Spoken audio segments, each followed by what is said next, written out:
We're seeing something globally we've never seen before. And it is the best single indicator of a recession. The last time we saw anything like this was in 2007, just ahead of the 2008 financial catastrophe. So the stock market's saying it's all good, Goldilocks, soft landing, Fed's going to get the memo, they're going to cut rates, the pivot, and buy stocks. The bond market is saying, no, this is bad and it's going to get worse, and it's actually too late for the Fed to do anything about it. But what happens is, as you get closer to the actual thing you're worried about, the inversion gets nearer and nearer. Now it is literally a month away or less. So that's like a a big red siren, flashing light, whatever you want to call it. Interest rates are a lagging indicator. Everyone's like, well, how could interest rates going up if we're in a recession? The answer is, as you get close to recession, who figures it out first? Well, the Fed figures it out last. They're usually the last to know. Wall Street is second last to know. The people who figure it out first are actual business people, entrepreneurs, restaurant owners, dry cleaners, taxi drivers, or even medium-sized businesses. They see it. If you're in the trucking business, it's real time. Inventories are sky high and new orders are being slashed. You're not moving anything by truck. A lot of business people are living in the real world in real time. They know what's happening now, and the stock market tends to figure it out later. But as far as banking and credit is concerned, what happens is, if you're a business person and you see business heading down, fewer customers, whatever, you go out and borrow all you can. You're like, hey, there's a really bad recession coming. If I got lines of credit, I'm going to use them up now. I don't want my bank changing the terms. I don't want material adverse average change clauses kicking in. Instead, I'm going to borrow everything I can. And that creates a demand for funds, and interest rates go up. And then the recession hits and the bankers go, what's going on? Credit losses start going up. And then they just turn off the spigots and they raise standards. They stop doing loans. And then interest rates will start to come down. But interest rates peak after the recession has already begun. So stock market's telling us Goldilocks, bond market's telling us, here comes, Hurricane Mitch or whatever. And then there's what I call the reality. What I see is a kind of a hybrid. The Fed's doing what they're doing, right or wrong. Okay, they're doing what they're doing. The market has their own interpretation. I agree with the market, certainly the bond market, that the Fed has probably over-tightened. They're going to keep going for the reasons I explained.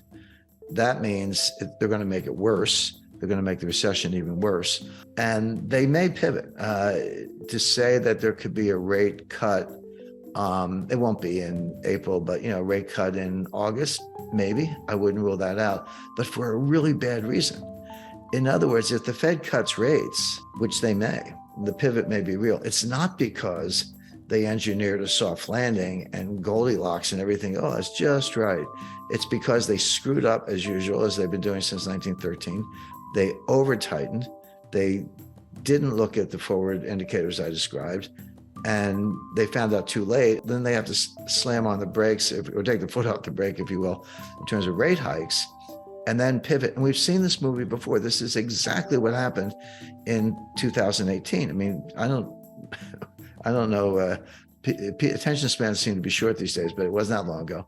Go back and look at a chart, any stock index chart from October 1st, 2018 to December 24th, 2018, less than 3 months. The stock market dropped 20%. I mean, it's like 19.9 or something on the Dow, so maybe not technically a bear market, but yeah, what's the difference? It dropped 20%, culminating in the Christmas Eve massacre, December 24th, 2018, when it dropped. I think NASDAQ dropped like 3% in one day. Now, here's the point.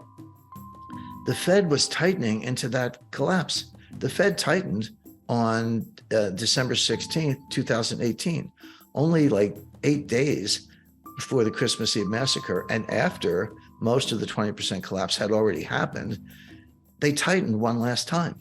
So what it shows you is that when the Fed's on a mission, they actually don't care about the stock market, this whole, Bernanke put and Greenspan put and all that.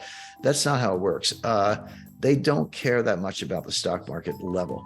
Here's what they do care about.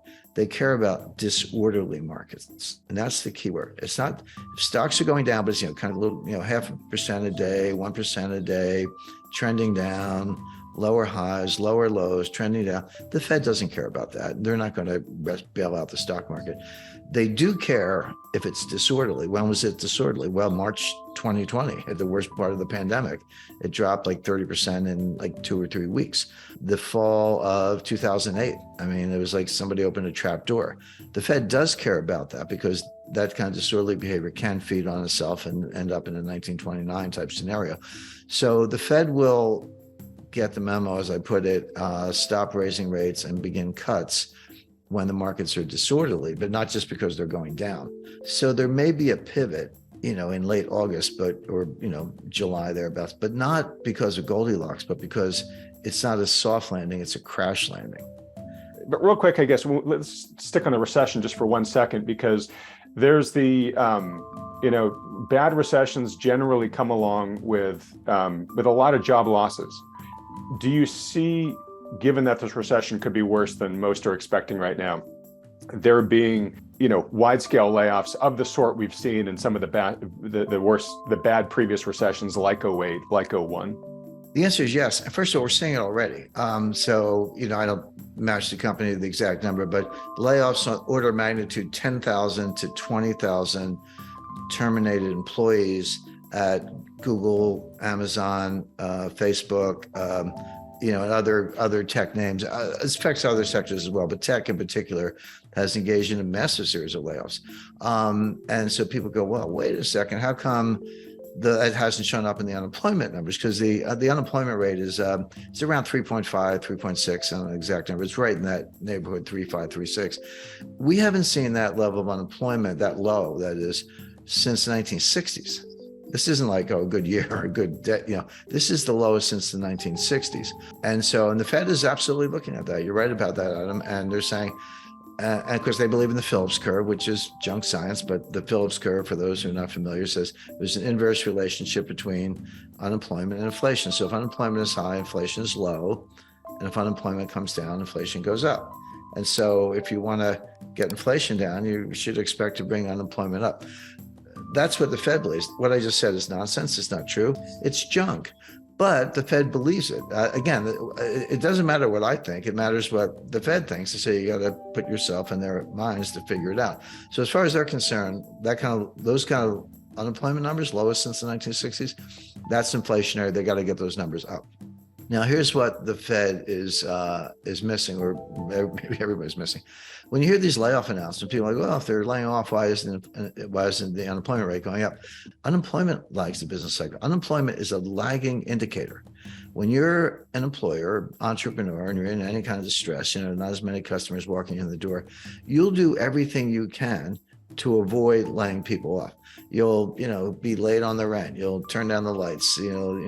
Find a cheaper laundry, whatever it takes. And then by the time you get around to firing people, you run out of options. Like, I've done everything I can. Now my business is in jeopardy. I have to fire some people. So that, and then combine that with what I just said about severance and, rolling terminations, et cetera. It's a lagging indicator. We know enough right now to know that number's going up this spring. But that's not inconsistent with the fact that we're already in a recession. It's exactly what you would expect, that unemployment's a lagging indicator. Now, having said that, what else is the Fed missing? Well, wages are up 5% on an annualized basis, 5.2% on an annualized basis. I'm like, yeah, and inflation's 7% or 6%. So your real wage just went down 1 or 2 points.